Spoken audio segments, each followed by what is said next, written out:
नमस्कार सर, मेरा नाम राजू है। आज का टॉपिक है मेरे पोर्टफोलियो में टोटल कितने फंड हैं। वैसे तो 10 मेन फंड है, कुछ और भी एक्स्ट्रा है। ज्यादातर स्मॉल कैप फंड है, एक मिड कैप और 2 इंडेक्स फंड है।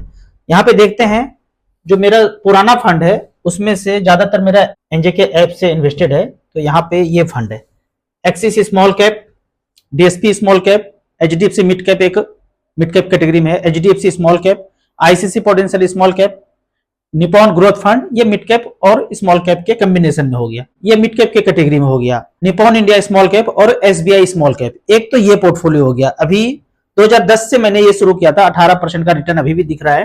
टोटल मैंने इसमें कुछ एसआईपी कुछ लमसम करके 47 लाख रुपया इन्वेस्टेड हूं और गिरते बजरते मार्केट में अभी ये 1.23 दिखा रहा है, जबकि ये लाइफ टाइम हाई जो है 1.41 पे था। दूसरा जो एसेट प्लस के ऐप से चल रहा है, बंधन स्मॉल कैप में एसआईपी 10,000 का, एसबीआई स्मॉल कैप में 10,000 का, निपॉन इंडिया स्मॉल कैप में 10,000 का, मोतीलाल माइक्रो कैप 250 और एसबीआई 250 इंडेक्स फंड में ये 2 एक्स्ट्रा जुड़ा हुआ है। तो टोटल 12 से 13 फंड है। ज्यादातर स्मॉल कैप में हम इन्वेस्टेड है।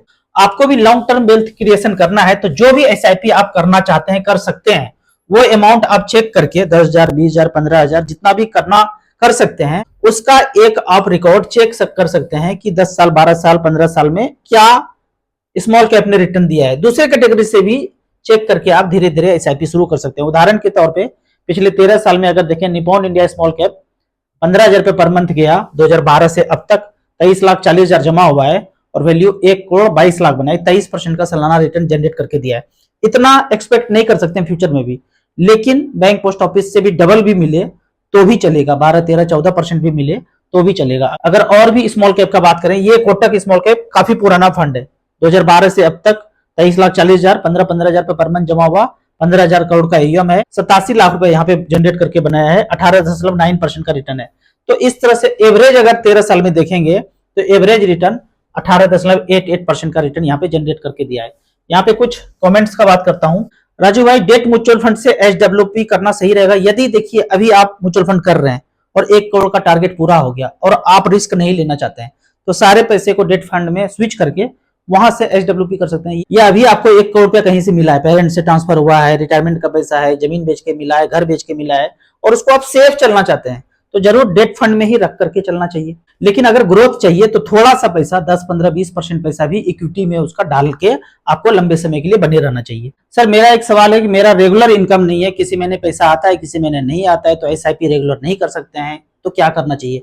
आप मिनिमम 100, 500, 1000 का एसआईपी जितना मिनिमम कर सकते हैं कि इतना पैसा तो अकाउंट में होता है, कुछ भी नहीं, 100 रुपया पर मंथ का एसआईपी आप शुरू कर दीजिए और जब जब पैसा आता है उसी फंड में टॉपअप करते चले जाइए। जो मैं स्मॉल कैप अभी दिखाया, 5-6 फंड स्मॉल कैप ले लीजिए। जो जो लमसम लेते हैं उसमें आप बीच बीच में जब जब पैसा आए टॉपअप करते रहिए। ये एक सही तरीका है। मान लेते हैं कि आप 5,000 का एसआईपी कर देंगे और चला नहीं पाए, बाउंस हो गया, बैंक चार्ज काट लेगा, उससे अच्छा है 100 रुपया का 4-5 एसआईपी कर दिए और जब जब पैसा आए उसमें आप टॉपअप करते चले जाइए। किसी तरह भी पैसा इन्वेस्ट करके 15-20 साल छोड़ना है, वेल्थ क्रिएशन करना है। तो सर, मैं अभी घर बना रहा हूं, मेरे पोर्टफोलियो में 2 लाख रुपया मुझे चाहिए। ये बड़ा गंभीर समस्या है।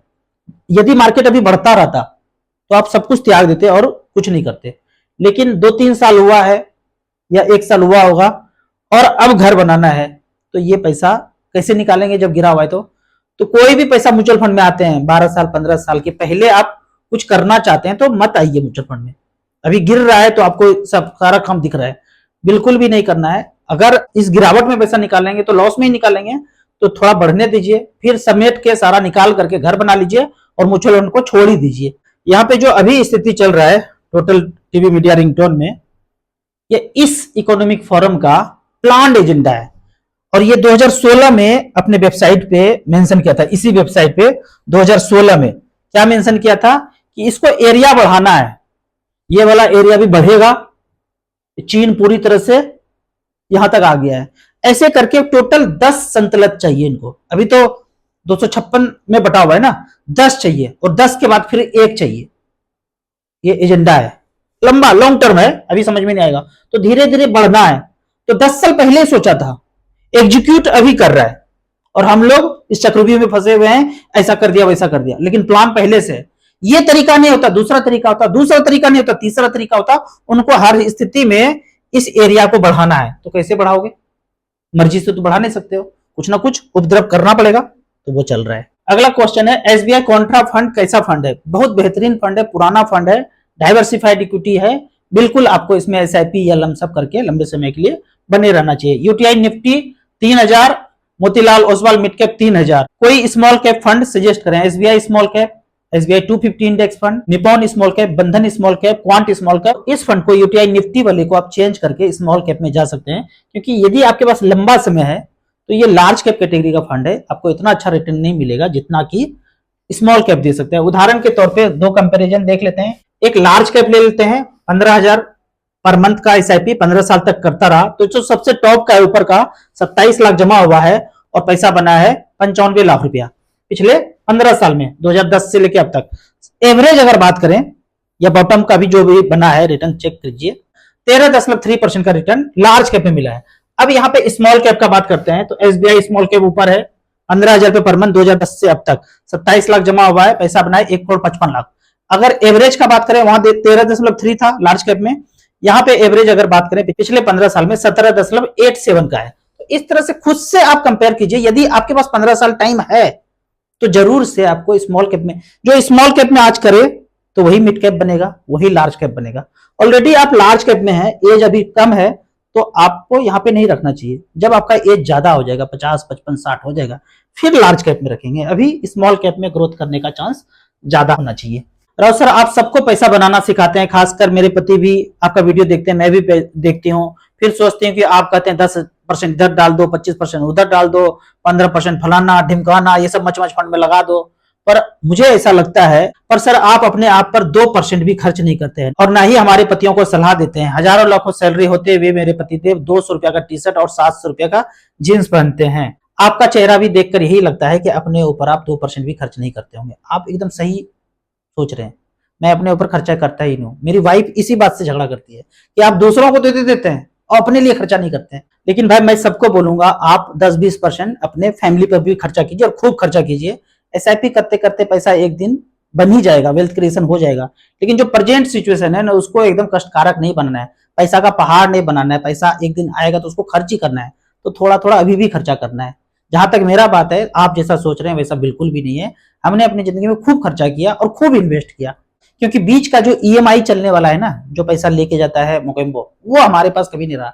ज्यादातर पैसा लोगों का बैंक ही लेके चला जाता है ईएमआई के तौर पे, कर्ज के तौर पे। कोई ना कोई कर्ज लगा ही होता है, कोई ना कोई ईएमआई जिंदगी में लगा ही होता है, कभी फ्रिज का, कभी टीवी का, कभी मोबाइल का, कभी घर का, कभी कार का। हमारे पास ऐसा कोई ईएमआई हुआ नहीं, तो खूब खर्चा किया और खूब इन्वेस्ट किया। सर मैंने जीवन आनंद पॉलिसी लिया है, वो पूरा हो गया है, 1,30,000 मिला है, सरेंडर करते हैं तो 1.5 लाख रुपया मिलेगा, और अगर ऊपर चले जाएं तो 8 लाख रुपया मिलेगा। क्या करूं? सरेंडर करूं, 1.5 लाख रुपया ले लूं और स्मॉल कैप में लगा दूं? बिल्कुल यही करना है। वो पैसा लीजिए और अभी 10 महीने के अंदर 1.5 लाख रुपया है, 15,000 रुपये पर मंथ करके एसआईपी करके धीरे धीरे करके 5 फंड में 5-5 हजार का 3 एसआईपी ले लिया और 3 स्मॉल कैप में, जो जिसका ईएम सबसे ज्यादा है उसमें करके लगा दीजिए और लंबे समय के लिए छोड़ दीजिए। जो घाटा हुआ इंश्योरेंस कंपनी में, इतने लंबे समय के लिए इन्वेस्टेड रहे और इतना ही पैसा मिला, वो सारा घाटा रिकवर करके स्मॉल कैप फ्यूचर में आपको दे देगा। माफ करना भाई, इस बार तो तगड़ा वाला वार होगा और 20 से 25-30% मार्केट गिर जाएगा, सब कुछ हो जाएगा। लेकिन जो एक्चुअल कहानी है ना, वो आपको पता होना चाहिए। ये नहीं कि अभी जो 27 को गिराया उसके बाद हो रहा है। अगर वो नहीं होता तो कुछ और हो जाता, वो नहीं होता कुछ और हो जाता, एबीसीडी कुछ भी हो जाता। मनसा जो है 2016 से चलता आ रहा है, वो मैं आपको स्क्रिप्ट दिखा दिया हूं। अगर गिरेगा तो खरीदने के लिए तैयार है, खरीदेंगे। लेकिन हाँ, कितना भी गिरावट हो जाए हम बेचेंगे नहीं, वो पोर्टफोलियो आपको दिखता रहेगा। सर क्या ये सही है कि रेंट पे रहें 20 साल तक और कोई प्लॉट फ्लैट प्रॉपर्टी खरीदे नहीं और अपना एसआईपी 40,000 रुपए पर मंथ का करते रहे? देखिए, ये हर व्यक्ति के लिए सही नहीं है। यदि आपको ये पता है कि उसी शहर में, उसी गांव में एक जगह परमानेंट रहना है और कोई जॉब आपका चेंज नहीं होना है, फिर तो आप जितना जल्दी हो सके घर ले लीजिए, चाहे लोन लेके ले लीजिए, कैसे भी लेके बना लीजिए, क्योंकि एक ही जगह पे रहना है। लेकिन आप ये सोच रहे हैं कि 10 साल, 15 साल, 5 साल में नौकरी चेंज होता है, एक शहर से दूसरे शहर चेंज होते हैं, तो आपने सारा पैसा ईएमआई लगा करके, मेहनत लगा के बना तो दिया, फिर जब चेंज हुआ तो यहाँ घर तो या तो ताला लगा हुआ है या फिर उसमें कोई रेंट रह रहा है, फिर आप दूसरे जगह जा रहे हैं, तो सारा मेहनत, सारा पैसा जो है ना आपका व्यर्थ होने वाला है। तो बेहतर है कि अगर आपका पोस्टिंग चेंज होता है, जॉब चेंज होता है, शहर चेंज होता है, तो आप बाद में लीजिए। और एक ही जगह पे टिके हुए हैं तो जितना जल्दी हो सके ले लेना चाहिए। एसआईपी कम हो, ज्यादा हो सकता है कि 10,000 का एसआईपी हो, अगर आप परमानेंट एक जगह रहना चाहते हैं तो, और 30,000 रुपये देके अपना घर हो रहा है और वहीं पे पूरा जीवन बुढ़ापा काल वहीं पे अंत होना है, तो लेके रख लेना चाहिए। 10,000 का एसआईपी चलाना चाहिए। और घूम घूम कर रहे हैं तो 40,000 का एसआईपी करके जब एक जगह स्थिर हो जाएंगे, घूम बंद हो जाएगा, फिर आप घर बनाइए। आपको इसी तरह या उसी तरह मच फंड के बारे में और कुछ जानना है, इन्वेस्टमेंट के बारे में जानना है, तो इस नंबर पर मुझे व्हाट्सअप कर सकते हैं। आपको याद दिला दूं, मैं एक MP registered mutual fund distributor हूं। आप इसी तरह से कमेंट सेक्शन में क्वेश्चन पूछते रहिए। वीडियो अच्छा लगता है तो व्हाट्सअप यूनिवर्सिटी में दोस्तों के बीच इसे जरूर शेयर करें। यूट्यूब पे देख रहे हैं तो लाइक एंड शेयर करें। Thank you so much.